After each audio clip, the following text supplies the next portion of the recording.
Good morning, everyone. This is my first podcast. And who says that your interview has to be a person?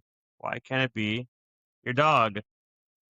She's not going to talk. She's very shy. But in all honesty, when I was on house arrest, it was very, very difficult. But the one thing I had by my side was my dog, Annie. And I wasn't allowed to take her for a walk. I wasn't allowed to go outside all the time. So at times I was even more depressed because she would look at me and she'd be like, "Where are we going today?" And I said, "Nowhere." And it really sting because I've had dogs my whole life and I loved walking them. It's very therapeutic for me. I'm not like those typical kids that, no, I don't want to walk the dog. And then the parent says that means you don't love them.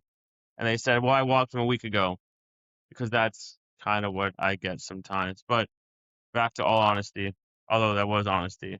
Um, so when I had panic attacks, which I would have at times or I was depressed, I was usually upstairs, by my room.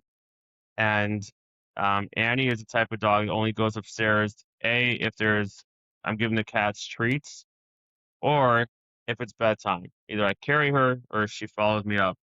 And she sensed that I was having a panic attack or I was having a really hard time, or even when I had my kidney stone problem, she came up and she put her head on my lap. This was like a kiss from Hashem because there was nobody else here. Like it always happened when no one else was here.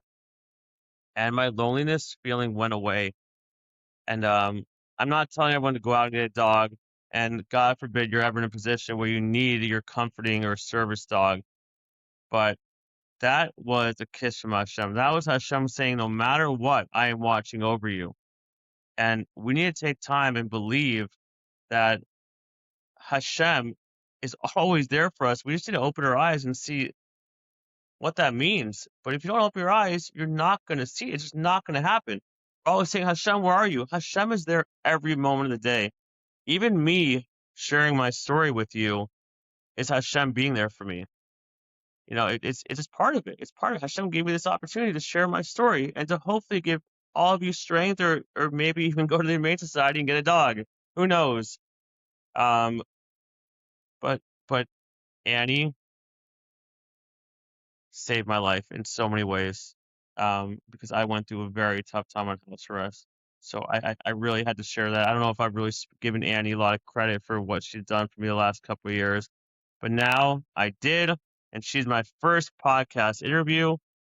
And just remember, do not speak during cottage, and look forward to my new interviews coming up. They're not going to be dogs.